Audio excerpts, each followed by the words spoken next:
ಅನ್ಕೋಬೇಕು. ಇಡೀ ಊರೆಲ್ಲ ಕರೆಸಿ ಜಾತ್ರೆ ಥರ ಮಾಡೋಣ. ನೀವೆಲ್ಲರೂ ಅಂಗಡಿ ಪೂಜೆಗೆ ಬರಬೇಕು, ಬರ್ತೀರಾ ತಾನೇ? ನಮ್ಮ ನಿಹಾರಿ ಅಂಗಡಿ ಪೂಜೆ ಅಂದರೆ ನಾವು ಬರ್ದಂಗೆ ಇರ್ತೀವೇನೋ? ನೀವು ಕರೆಯೋದೆಚ್ಚ, ನಾವು ಬರೋದೆಚ್ಚ. ನಿನ್ನ ಅಂಗಡಿ ಪೂಜೆಗೆ ಬಂದೇ ಬರ್ತೀವಿ. ಕುಂಬಳಕಾಯಿ ಒಳಗೆ ಕಾಸು ತುಂಬರು ಯಾರು? ನಾವೇ ತಾನೇ? ಅದು ಸರಿ, ಈ ಸಾರಿ ಏನು ಇಷ್ಟೊತ್ತಾದರೂ ಗಣೇಶನೋತ್ಸವ ನಡೀತಾನೆ ಇಲ್ವಲ್ಲ? ಅದು ಸರಿ, ಎಲ್ಲ ನಾವೇ ಮಾತಾಡ್ಕೊಳ್ತಿದ್ದೀವಿ. ನಿಹಾರಿ ಮನಸ್ಸಲ್ಲಿ ಏನಿದೆ ಏನೋ ಅವಳನ್ನ ಒಂದ್ಸರಿ ವಿಚಾರಿಸ್ಬೇಕಲ್ವಾ? ಹೌದಲ್ವ ಶ್ರವಣ, ಕೇಳಿದ್ಯಾ ನಿಹಾರಿ ಮನಸ್ಸಲ್ಲಿ ಏನಿದೆ ಅಂತ? ಅವಳು ಯಾವತ್ತಿದ್ರು ನನ್ನೋಳೆ. ಅದಪ್ಪ ಶ್ರವಣ ಅಂದರೆ ಏನಕ್ಕೂ ಒಂದ್ಸಲ ಅವಳನ್ನು ಕೇಳ್ಬಿಡು. ಹೌದು ಶ್ರವಣ, ಒಬ್ರಿಗೊಬ್ರು ಅರ್ಥ ಮಾಡ್ಕೊಂಡ್ರೆ ತಾನೆ. ಅಲ್ಲೋಡ್ರು, ಜನ ಎಲ್ಲ ಓಡೋಗ್ತಾ ಇದ್ದಾರೆ.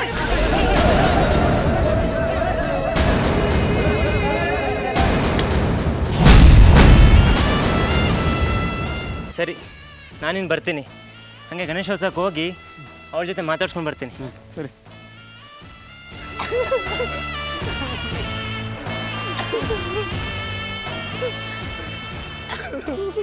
ನಿಹಾರಿ, ನನ್ನ ನಿಹಾರಿಗೆ ಏನಾಯ್ತು? ನಿಹಾರಿ ನಿಹಾರಿ ನಿಹಾರಿ ನಿಹಾರಿ ನಿಹಾರಿ ಮಾತಾಡು ನಿಹಾರಿ. ಮೂರ್ತಿ, ನನ್ನ ನಿಹಾರಿಗೆ ಏನಾಯ್ತು? ನಿಹಾರಿ ಮಾತಾಡು ನಿಹಾರಿ.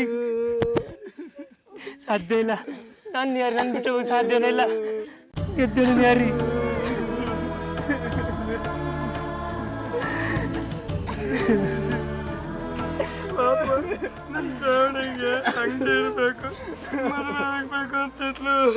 ಇಲ್ಲ ನಿಹಾರಿ, ನೀ ನನ್ನ ಬಿಟ್ಟು ಹೋಗಿ ಸಾಧ್ಯ ಇಲ್ಲ ನಿಹಾರಿ.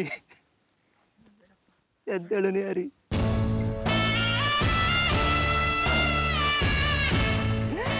ಅಯ್ಯೋ ದೇವ್ರೆ, ನನ್ಗೆ ಯಾಕೆ ಈ ಶಿಕ್ಷೆ? ನಾನೇನು ತಪ್ಪು ಮಾಡಿದ್ದೆ ದೇವ್ರೆ? ನಿಹಾರಿ, ನಾನೇನು ಮಾಡಲಿ? ನನಗಿನ್ನು ಯಾರಿದ್ದಾರೆ ನಿಹಾರಿ? ಹುಡ್ದಾಗಿಂದ ಯಾರ ಪ್ರೀತಿನೂ ಸಿಕ್ಕಿಲ್ಲ, ಆದರೆ ಅದನ್ನೆಲ್ಲ ನೀನು ಕೊಟ್ಟೆ ನಿಹಾರಿ. ಆದರೆ ಈಗ ನನ್ನ ಮತ್ತೆ ಅನಾಥ ನನಗೆ ಮಾಡಿಬಿಟ್ಟಿಲ್ಲ ನಿಹಾರಿ. ಎದ್ದೇಳು ನಿಹಾರಿ, ಎದ್ದೇಳು. ಮೂರ್ತಿ, ಹೇಳ್ರು ನನ್ನ ನಿಹಾರಿ ಬದುಕಿದ್ದಾರೆ, ಹೇಳ್ರು. ನೋಡು, ನೀನು ಶ್ರವಣ ಬಂದಿದ್ದೀನಿ. ಎದ್ದೇಳು ನಿಹಾರಿ. ನಿನ್ನ ಮನಸ್ಸಲ್ಲಿರೋದನ್ನ ಹೇಳೋದಕ್ಕಿಂತ ಮುಂಚೆನೇ ನೀನು ಹೊಟ್ಟೋದೆಯಲ್ಲ ನಿಹಾರಿ. ನೀನು ನನ್ನ ಮನಸ್ಸಲ್ಲಿದ್ದೀಯ ನಿಹಾರಿ, ನೀನು ನನ್ನ ಮನಸ್ಸಲ್ಲಿದ್ದೀಯ. ಬಾ ಬಾ ಬಾ ನಿಹಾರಿ.